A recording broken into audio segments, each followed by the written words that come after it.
We truly are pilgrims in a very strange land, and it becomes more and more strange by the day. The good news, though, this is not our home. We are just passing through. Our hearts and our minds are already on our heavenly home.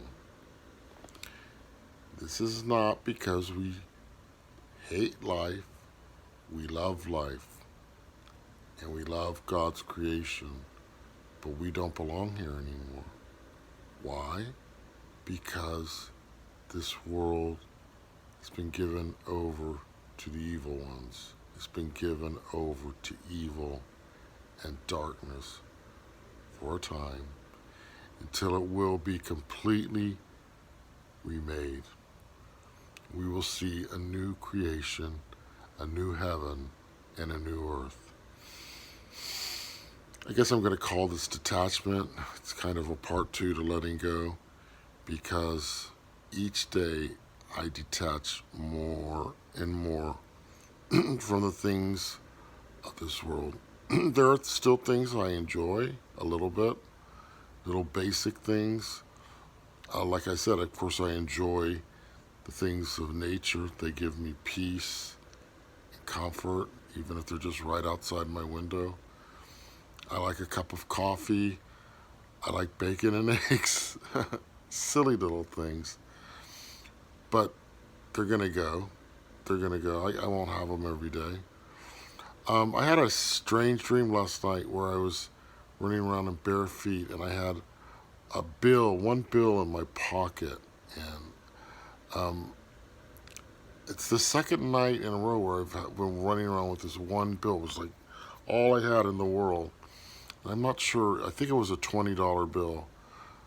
But because I had the dream twice, it must have some significance.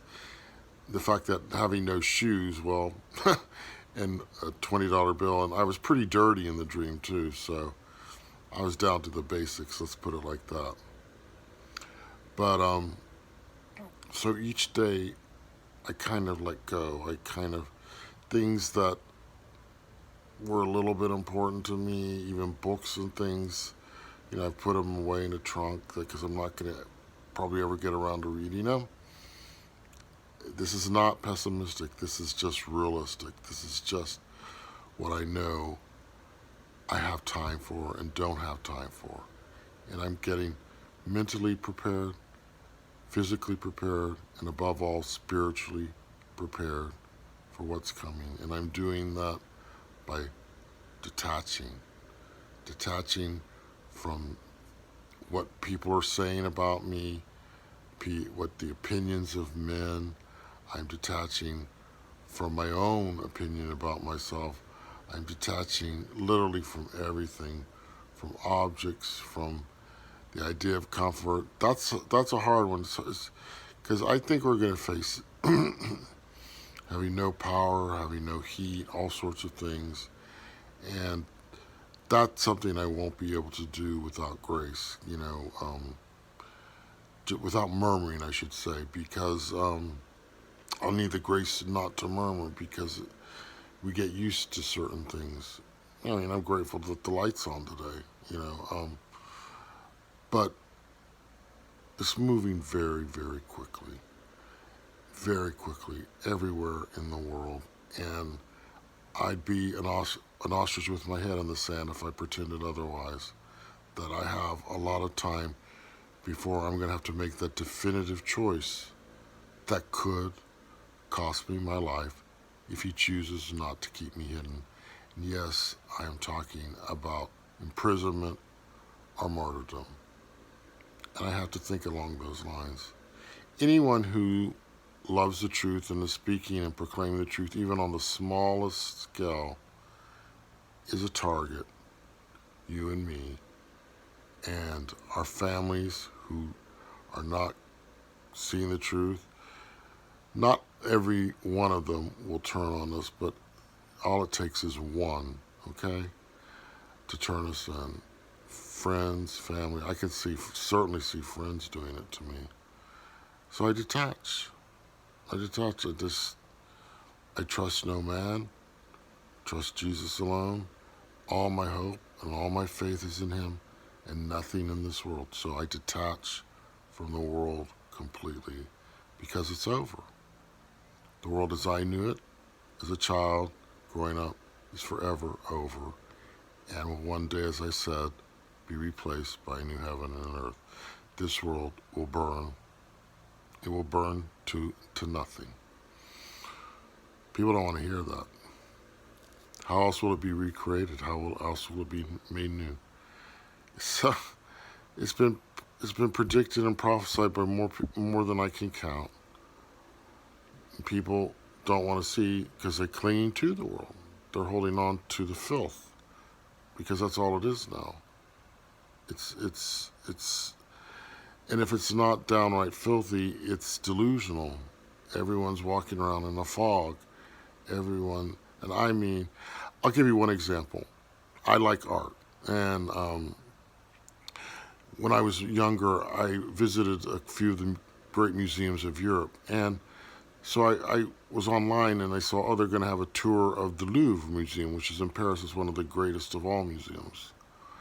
And I said, I'm going to watch this. And I started watching it. It was like, a virtual tour, that's what it's called, of this great museum. And every single person, there was a few children that didn't have on the mask, but everyone else was wandering around this great museum wearing a mask, covering their faces like, well, in complete ignorance, covering their faces.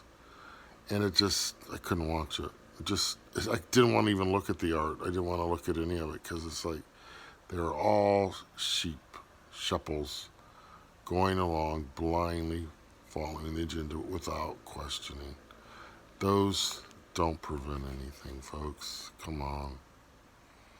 If they did, you couldn't take them off to eat and other things. But that's the world now. It doesn't interest me. Even the great museums of the world, and I do appreciate beautiful art and things, even man-made, that lift your heart and mind to God. But it doesn't interest me. I don't want to see it. I don't want to see it anymore. I detach. I detach. So I don't even watch things that used to interest me. I'm detaching from it all because it's all going to be taken away. Because of the foolishness of man.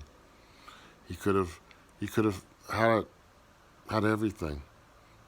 He chose nothing over everything, and I mean Jesus Christ. So let go, people.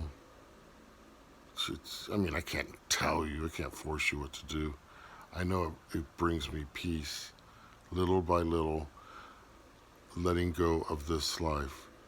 If you love this life, this present life, your life now, you will lose your life. Yes, you will.